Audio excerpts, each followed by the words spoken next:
자, 넘겨서 유형 30, 134번부터 가도록 하겠습니다.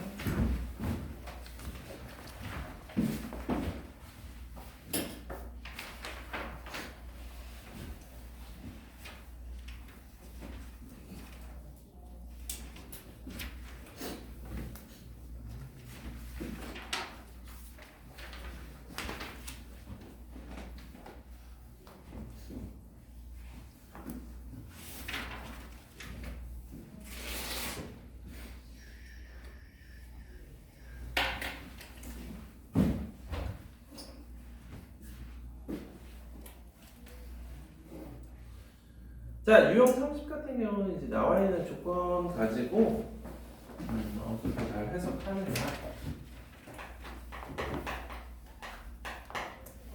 자, 먼저 134번 보시면 ax제곱 마이너스 bx 플러스 4c는 0 이라고 되어 있는데 ABC는 한 자리에 대한 수이고 쉽게 얘기하면 이런 거는 부정방정식이다 라고 보시면 돼요. 문자가 3개라고 해서 조건을 3개는 주지는 않을 거야. 그러나 그 조건 하에서 만족하는 ABC를 찾을 수 있을 거다라는 얘기입니다. 가보면 1부터 10까지 중에 하나다. ABC 모두 9까지 중에 한 자리에 대한 수니까. 자, 그 다음에 알파가 2보다 크고 3보다 작고요. 베타가 6보다 크고 7보다 작다. 이런 상황입니다. 자, 이걸 만족하는 A, B, C를 구하라.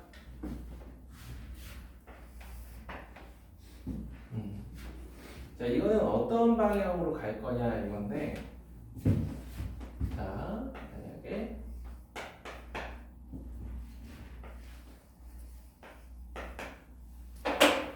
순수하게 근거학에서와의 관계로 간다. 딱 보니까 그렇게 하겠네 라는 생각이 든다면 알파 더하기 베타를 8보다 크고 10보다 작다. 그 다음에 알파 베타는 12보다 크고 21보다 작다. 이런 느낌으로 해볼 수가 있겠죠. 근데 알파 더하기 베타가 보시면 A분의 B야. A분의 B인데 8보다 크고 10보다 작다고 만족하는 A하고 B는 1하고 9밖에 없다라는 걸 우리가 쉽게 알 수 있겠죠. 그러고 나면 알파 베타는 A분의 4C인데 A가 1이니까 4C가 되겠죠. 자, 4C가 12보다 크고 21보다 작아. C는 3보다 크고 5이야. 오케이. 자, C는 4 또는 5가 됨을 알 수 있고요. A하고 B는 고정된 상태에서 C가 4인지 5인지 두 가지 경우에 대해서 실제로 나오는 근이 이러한 범위를 갖는지까지 확인을 해주면 되겠더라라는 겁니다.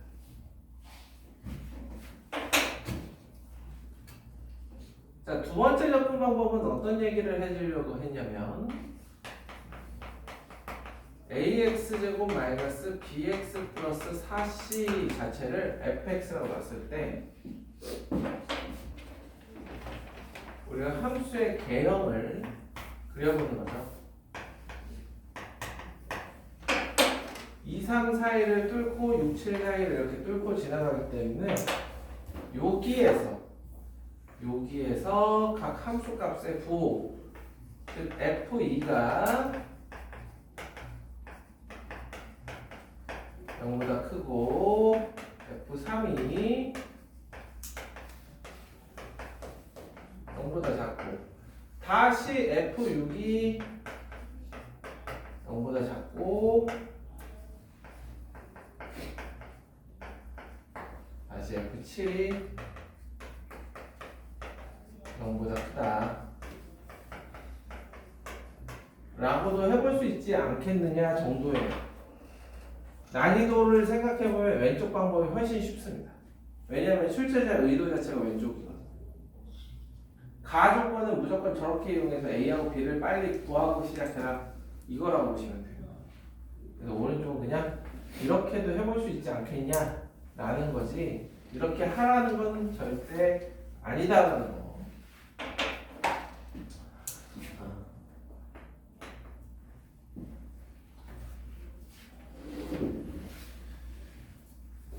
자, 그래서 그 밑에 있는 135번 똑같이 풀어보시면 될 거고요. 그리고 오른쪽에 있는 136번 같은 경우는 약수가 3개, 약수가 5개 요것만 잘 생각해 주시면 라셈, 스몰엠 구하는 건 뭐 쏘쏘할 겁니다. 한번 해봐요.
A, B를 16으로 먼저 찾고 시작하는 거죠.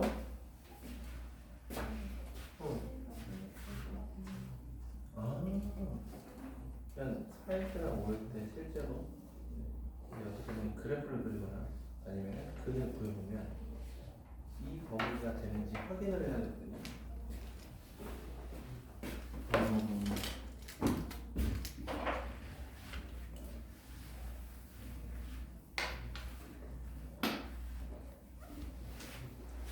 C가 4, C가 5이고 X제곱 마이너스 9X X제곱 마이너스 9X 플러스 25 요거는 딱 봐도 X가 4가 보이죠? 그치? 그래서 범위에 들어가지 말아요. 알바이트. 실제로 이거를 뭐 확인해보면 범위에 들어가죠.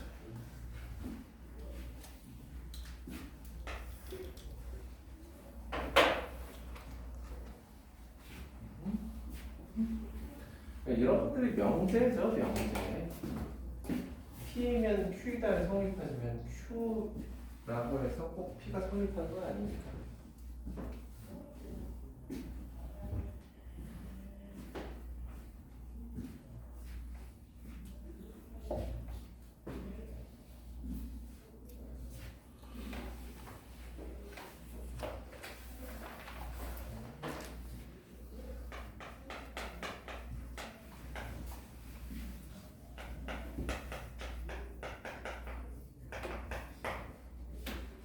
너희도 이제 방학했죠? 그렇죠?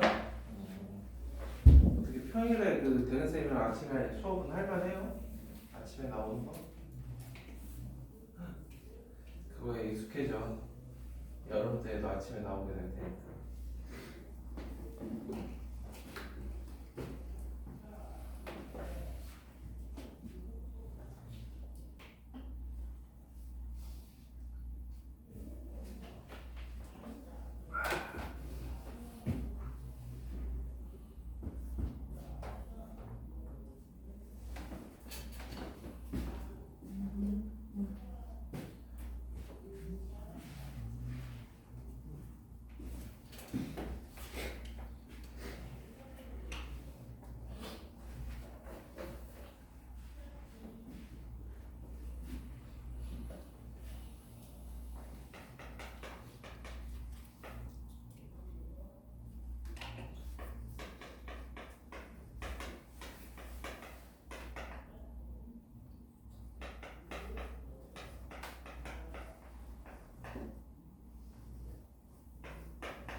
어렵지 않죠? 그렇죠? 136번 같은 경우도 그렇고 137번 같은 경우도 그렇고 뭐 3개의 약순이 5개의 약순이 적당히 문자로 잡고 제곱, 4제곱 이렇게 해서 하면 되는데 138번 문제 제일 쓸모없는 조건이 가가 아닌가. 가 조건이 왜 필요하냐 도대체. 자, 138번 보면은 50이야 오케이 P K제곱 그 다음에 Q가 홀수 이것 때문에 여러분들 곱이 홀수면 둘 다 홀수죠. 알파 베타 둘 다 홀수. 그럼 둘의 합인 P는 짝수란 말이야. 짝수인데 약수의 개수가 3개다 뭐밖에 없어? 4밖에 없어요. 바로 P는 4. 그럼 더해서 4가 될 수 있는 조합은 1, 4밖에 없잖아요. 그래서 Q는 3. 그 다음에 알파 베타는 각각 1하고 3. 그러면 이제 간단하게 답이 나오지 않냐. 요겁니다. 자, 다음 주제로 가봅시다. 다음 주제.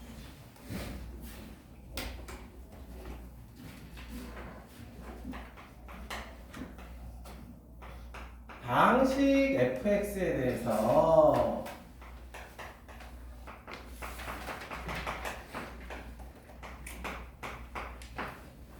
여기서 ai는 전부 다 실수고요. 실수. 자, 그래서 실계수 다항식입니다. 이런 상황에서 복소수 z를 대입을 해요. 복소수 z를. 즉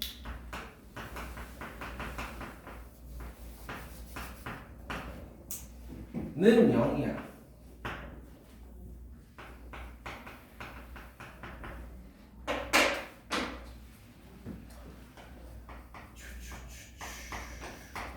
혈례복소수를 대입하더라도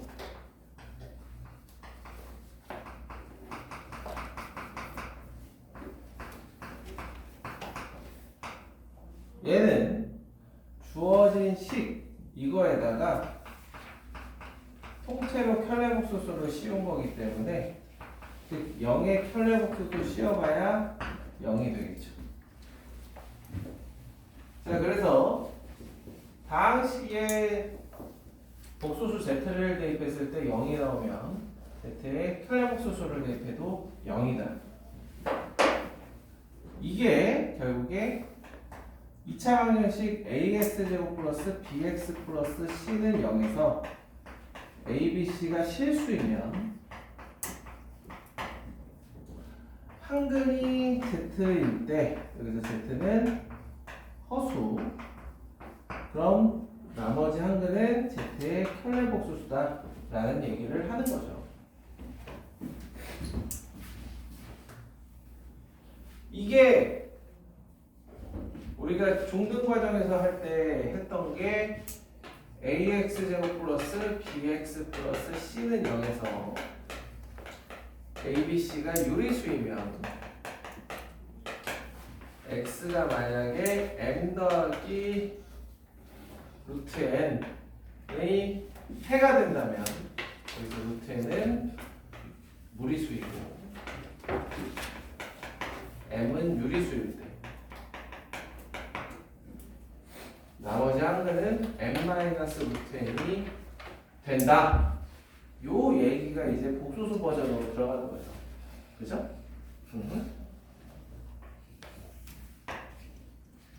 자, 그럼 139번을 보시면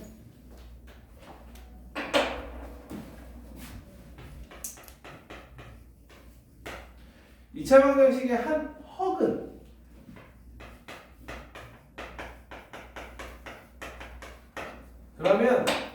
풀 땐 까먹기 전에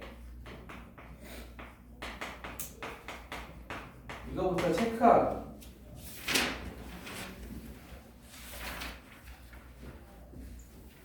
우리가 막 정신없이 풀다 보면 너무 당연하다는 듯이 체크 안 하는 것 중에 하나가 이 판별식이거든요. 요거부터 체크하고 그 다음에 한 허근이 알파일 때 z는 알파 제곱 플러스 2라고 하자. 그래 놓고 g바가 75인데 그러면 k 값을 한번 구해봐라 라는 얘기입니다.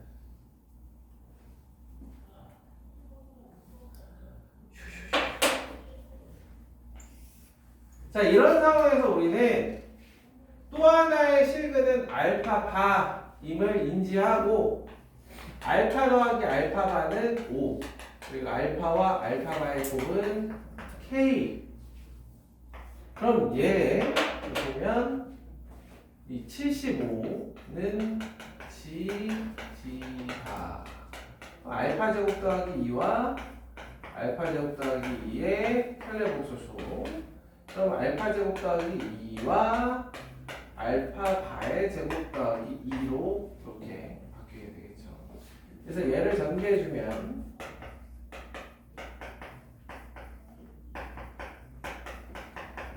이거니까 위에 요 정보들을 여기에다가 얘는 k제곱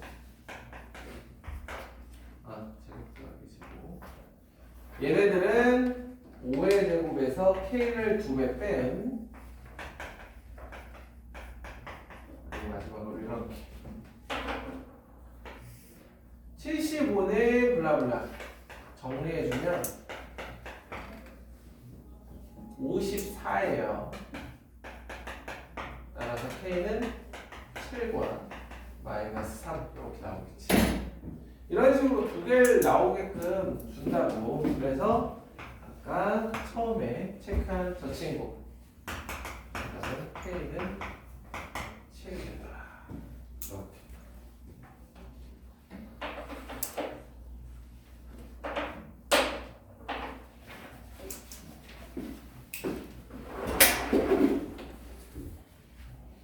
자, 같은 방법으로 40, 41, 42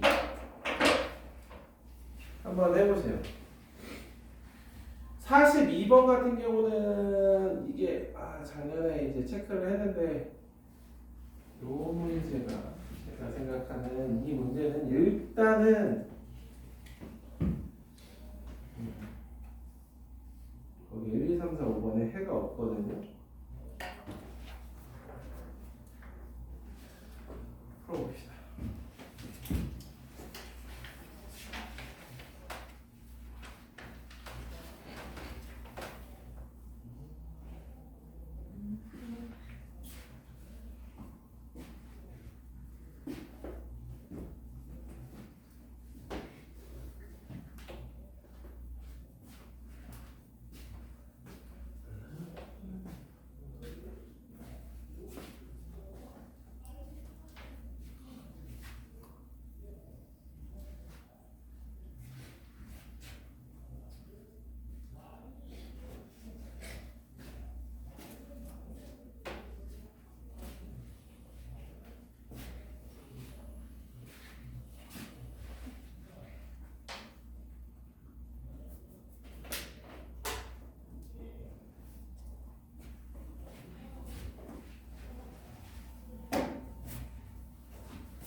자, 40번은 소소한데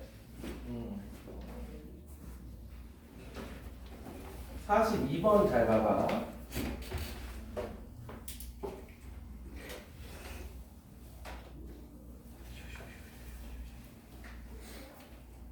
자, 이게 무슨 얘기냐면 내가 보기에는 이게 잘못 만들어진 문제인데, 자, 허근이 2g 플러스 1이잖아요. fx는 여기 허근이 2g 플러스 1이야. 그리고 실계수 방정식이야. 그럼 또 하나의 그는 이거의 켤레복소수인 2g 플러스 1 이렇게 되겠죠. 자, 그럼 가족권을 보시면 z-i가 실근이래요. 그럼 실근이다 그러면 뭐 적당히 a라고 놓자. 그럼 z는 a 플러스 i라고 할 수 있겠죠. 여기서 a는 실수고요. 자, 이 a 플러스 1 플러스 2i고요. 얘는 2a 플러스 1 마이너스 2i예요. 오케이.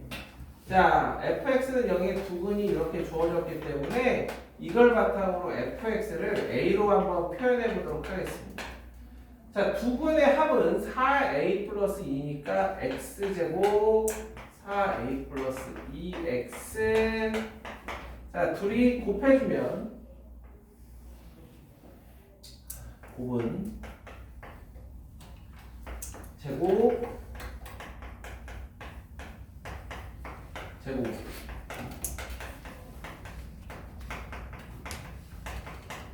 이렇게 되겠죠.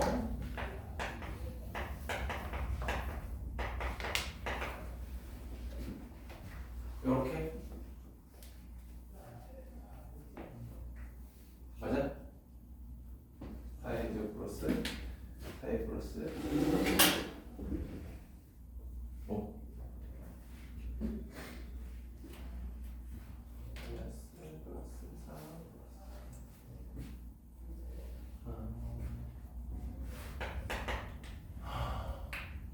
자, 그러면 가족번호로 다시 가서 이게 플러스 4가 되는 이런 경우인데, 그래서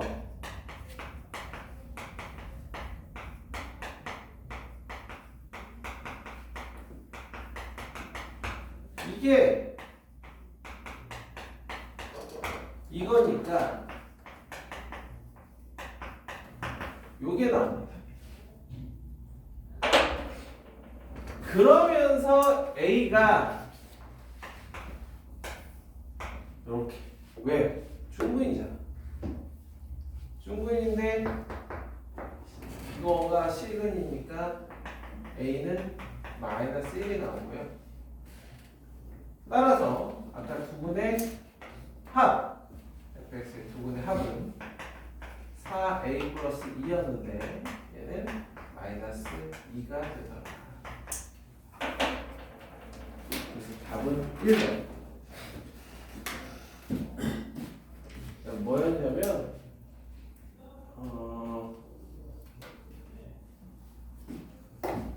제가 이거 해설 안 나눠줬죠?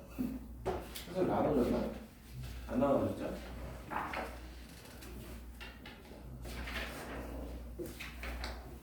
예, 가끔 어떻게 볼 수 있냐면 해설이 그렇게 풀려 있는데, 얘네 둘의 합하고 이 켤레복소수를 생각해가지고 G-i랑 G-i의 켤레복소수를 생각해 볼 수 있는데, 걔네들의 합하고 같다라고 하면 안 되는 거지. 우리가 얘는 실근은 켤레복소수라는 개념이 없잖아요. 그렇기 때문에 그렇게 해서 풀었는데 근데 답이 나오긴 하더라고요. 어떻게 보면 우연히.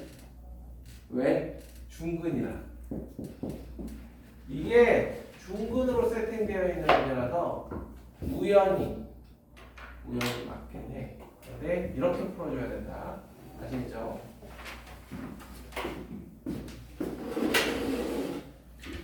자, 뭐 141번도 똑같이 해서 풀으셨을 것 같고요. 자, 이제 거기서 한 장을 넘어가면 2차 방정식의 작성이라고 해서 나옵니다.